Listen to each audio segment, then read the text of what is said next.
അസ്സലാമലൈക്കും. കണ്ണൂർ ഗ്രാമ കുക്കിങ്ങിലേക്ക് എല്ലാവർക്കും സ്വാഗതം. ഇന്നത്തെ എൻ്റെ റെസിപ്പി വെറും 10 മിനിറ്റ് കൊണ്ട് എളുപ്പത്തിൽ നല്ല രുചിയുള്ള ഒരു ചെമ്മീൻ കറിയാണ്.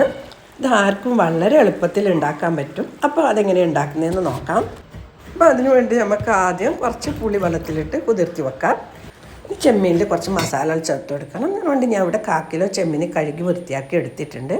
ഇതിലേക്ക് 2 teaspoon Kashmiri chilli powder, 1/4 teaspoon മഞ്ഞൾപ്പൊടി, 10 അല്ലി വെളുത്തുള്ളി, ഒരു പച്ചമുളക് മുറിച്ചത്, 2 മീഡിയം സൈസ് തക്കാളി മുറിച്ചതും, ഒരു 3/4 ടീസ്പൂണോളം ഉപ്പും ചേർത്ത് കൊടുത്തിട്ട് നല്ലപോലെ കുഴച്ചെടുക്കാം.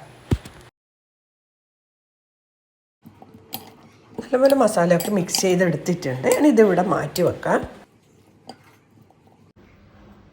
ചെമ്മീൻ കറി ഉണ്ടാക്കാൻ വേണ്ടി ഞാനിവിടെ ഒരു മൺചട്ടി എടുത്തിട്ടുണ്ട്. ഞാൻ സ്റ്റൗ ഓൺ ചെയ്ത് ചൂടായതിന് ശേഷം ഇതിലേക്ക് 3 ടേബിൾ സ്പൂണ് വെളിച്ചെണ്ണ ഒഴിച്ച് കൊടുക്കാം. വെളിച്ചെണ്ണ ചൂടായതിന് ശേഷം ഇതിലേക്ക് 1/4 ടീസ്പൂണ് കടുക്, 1/4 ടീസ്പൂണ് ഉലുവയും കൂടി ഇട്ടിട്ട് പൊട്ടിച്ചെടുക്കാം. പിന്നെ എൻ്റെ വീഡിയോ കാണുന്നവരാരെങ്കിലും സബ്സ്ക്രൈബ് ആക്കിയിട്ടുണ്ടെങ്കിൽ ഒന്ന് സബ്സ്ക്രൈബ് ചെയ്യുക. തൊട്ടടുത്ത് വെള്ള ബട്ടനും കൂടി ഒന്ന് അമർത്തുക. എന്നാൽ മാത്രമേ ഞാനിടുന്ന വീഡിയോൻ്റെ നോട്ടിഫിക്കേഷൻ കിട്ടുകയുള്ളൂ. കടുക് പൊട്ടിയിട്ടുണ്ട്. ഇനി ഇതിലേക്ക് നേരത്തെ മസാലയൊക്കെ ചേർത്ത് തയ്യാറാക്കി വെച്ച ചെമ്മീനിലേക്ക് ഇട്ട് കൊടുക്കുക. ഇത് നല്ലപോലെ മിക്സ് ചെയ്തെടുക്കുക. ഇത് തീരെ വെള്ളമൊന്നും ഒഴിച്ചു കൊടുക്കേണ്ട ആവശ്യമില്ല. ചെമ്മീൻ്റെയും തക്കാളിൻ്റെയും ഒക്കെ വെള്ളം കൊണ്ട് തന്നെ ഇത് വെന്ത് കിട്ടും. നല്ലപോലെ മിക്സ് ചെയ്തെടുത്തിട്ടുണ്ട്. ഇനി ഇതിലേക്ക് കുറച്ച് കറിവേപ്പില ഇട്ട് കൊടുക്കുക.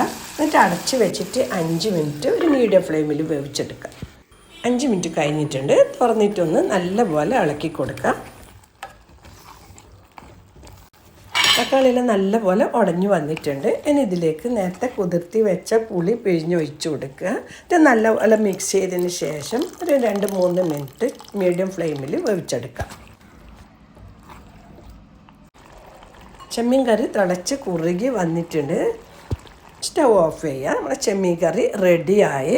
എന്തായാലും ഇതുപോലെ ഒന്ന് ട്രൈ ചെയ്ത് നോക്കുക. ഇത് തീർച്ചയായിട്ടും നിങ്ങൾ ലൈക്ക് ചെയ്യുക, ഷെയർ ചെയ്യുക, നിങ്ങളെ വിലപ്പെട്ട അഭിപ്രായം അറിയിക്കുക. ഇൻഷാ അല്ലാഹ് അടുത്ത തന്നെ നല്ലൊരു വീഡിയോ ആയിട്ട് കാണാം. താങ്ക്